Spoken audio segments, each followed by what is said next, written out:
राष्ट्रीय अध्यक्ष देवेंद्र तिवारी का बयान बटेंगे तो कटेंगे लगी होर्डिंग हुई वायरल। उत्तर प्रदेश के मुख्यमंत्री योगी आदित्यनाथ के बयान बटेंगे तो कटेंगे पर वार पलटवार जारी है। इस बयान को पार्टियों ने राजनीतिक मुद्दा बना दिया है। आज राजधानी लखनऊ के बड़े चौराहे पर भारतीय गौ सेवा परिषद के राष्ट्रीय अध्यक्ष देवेंद्र तिवारी ने होर्डिंग लगवाई, जिसमें साफ साफ लिखा बटेंगे तो कटेंगे, हिंदू अब नहीं सहेंगे, एकजुट रहेंगे।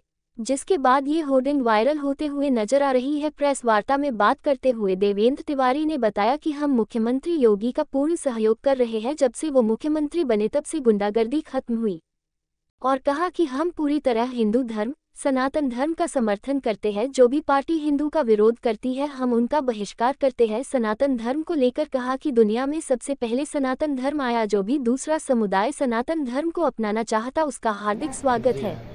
और कहा कि मुस्लिम समुदाय के लोग सिर्फ और सिर्फ समाज में गंदगी फैलाया, गौमाता की गौतस्करी करना, लोगों को मरना, पत्थर बरसाना, ये इंसानियत नहीं हैवानियत है। और कहा कि हम जब तक जीवित रहेंगे सिर्फ सनातन धर्म और गौ माता के लिए आवाज उठाते रहेंगे। कटेंगे तो बटेंगे, इसको लेकर के क्या कुछ आपका कहना, क्या है इस पे परिचय देते हुए बताइए। मैं देवेंद्र तिवारी, राष्ट्रीय अध्यक्ष भारतीय गौ सेवा परिषद। देखिए, लगातार मुख्यमंत्री जी का बयान बिल्कुल सही है, कटेंगे तो बटेंगे तो कटेंगे। ये कहे कि अगर हम समाज जो सनातन धर्म के लोग हैं अगर एकजुट नहीं होंगे तो वो समय दूर नहीं है कि एक एक करके सब मारे जाएंगे। जैसे पहले आक्रांताओं द्वारा बार बार भारत को की व्यवस्थाओं को छीण किया गया है, खराब किया गया है, उसी उसमें है। जो आज होल्डिंग का विषय रहा कि होल्डिंग क्यों लगाई, तो जागरूकता के लिए लगवाई गई है कि पूरे देश में इसका मैसेज जाए कि हिंदू एक हो रहा है, सनातन धर्म जग रहा है।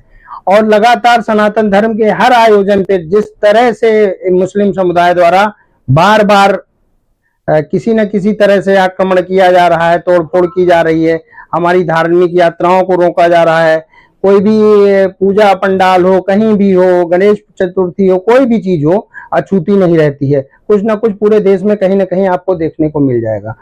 हम बहुसंख्यक होते हुए भी भारत में, यानी कि भारत में हम 85% लोग होने के बावजूद भी, उसके बाद भी हमारा जो है धर्म काम करने के लिए जो काम करते हैं उसमें कोई ना कोई प्रॉब्लम उत्पन्न करते हैं विशेष समुदाय के लोग। जब वो एक हो सकते हैं, उनसे पूछिए तो वो मुस्लिम समुदाय ही बताएंगे कि हम मुस्लिम हैं। लेकिन हम क्यों बढ़ जाते हैं अन्य अन्य चीजों में कि हम यादव हैं, हम कुर्मी हैं, हम पासी हैं, हम पंडित हैं, हम ठाकुर हैं। ऐसा नहीं। अब ये मुहिम पूरे देश के जितने भी हमारे धर्माचार्य हैं वो सभी लोग, सब लोग एक साथ मिलकर के ये चलाने अभियान चला रहे हैं कि जितना भी सनातन धर्म के को मानने वाले लोग हैं, जितने भी हिंदू समुदाय के लोग हैं, हर धर्म वर्ग का, वो सभी लोग एकजुट होकर के एक होकर के कार्य करें। जिस तरह वो लोग कहते हैं कि हम बीजेपी का समर्थन नहीं करेंगे किसी भी हालत में, तो हम लोग भी कह सकते हैं कि किसी भी हालत में हम उन पार्टियों का समर्थन नहीं करेंगे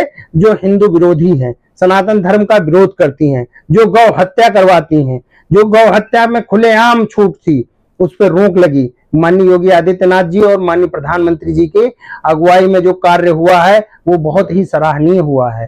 तो हम लोग चाहते हैं कि पूरे जो हिंदुस्तान नहीं, पूरी दुनिया के जो हिंदू हैं वो सब एकजुट हो जाएं, सनातन धर्म को जो मानते हैं।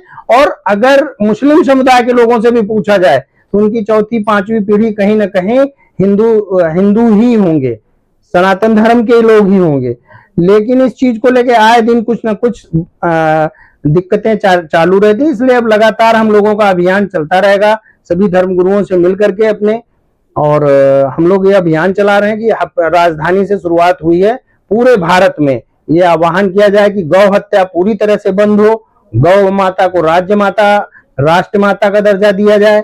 और जिस तरह बॉम्बे में अभी राज्य माता का हम लोगों ने दर्जा दिलाया, वैसे ही यूपी में जल्द से जल्द हो। और हमारे आयोजनों में अगर ये दिक्कत उत्पन्न करेंगे तो हम भी उनके आयोजनों को होने नहीं देंगे। 5-5, 6-6 बार नमाज पढ़ करके पूरी तरह से डिस्टर्ब कर रखे हैं। पूरी तरह से माइक लगाकर ही क्या प्रभु की चीजें सुनी जा सकती हैं, उनकी इबादत हो सकती है? हमारे यहाँ भी तो सनातन धर्म में तमाम सारी पूजाएं होती हैं, लेकिन उनके लिए कुछ समय है। एक बार 2 बार हो गया, उसके बाद सब बंद कर दिया गया।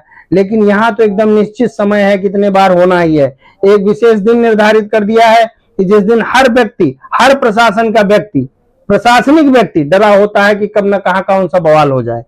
तो इसीलिए हम लोग ये चाह रहे हैं कि हिंदू एकजुट हो, चाहे वो जिस वर्ग बिरादरी का हो। हिंदू हिंदू है, जात पात का कोई भेदभाव छोड़ें कि हम पंडित हैं, हम ठाकुर हैं, हम बनिया, हम कैस्ट हैं, ये सब खत्म करते हुए सब लोग एकजुट होकर के और सिर्फ सनातन धर्म और हिंदुत्व को आगे बढ़ाएं। देवेंद्र जी, आप भारतीय जनता पार्टी के आंखों के तारे हैं। दूसरी तरफ समाजवादी पार्टी से भी एक पोस्टर निकला है कि जुड़ोगे तो जीतेंगे, तो इसके लिए आप क्या कहना चाहेंगे? देखिए, जब जब जुड़े हैं तब तब कोई न कोई कटा है, चाहे वो हमारी बहन हो, चाहे हमारे भाई हो। एक ये ऐसा विशेष समुदाय है कि जिसके ऊपर भरोसा कोई नहीं कर पा रहा है आज के समय में।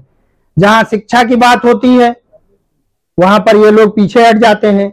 राजनीतिक व्यक्ति जो हैं, ये मुस्लिम समुदाय को भी समझना होगा कि ये उनका जो इस्तेमाल किया जा रहा है, राजनीतिक इस्तेमाल हो रहा है, ये उनके भी धर्मगुरुओं को समझाना चाहिए कि मदरसे में क्या पढ़ाया जा रहा है किसी से छूटा नहीं है। आप सभी लोगों को मालूम है कि क्या स्थिति है। हम कह रहे हैं अपना सारा कुछ करें, लेकिन एजुकेशन पे फोकस करें, अन्य सारी चीजें पढ़ाई पे फोकस करें।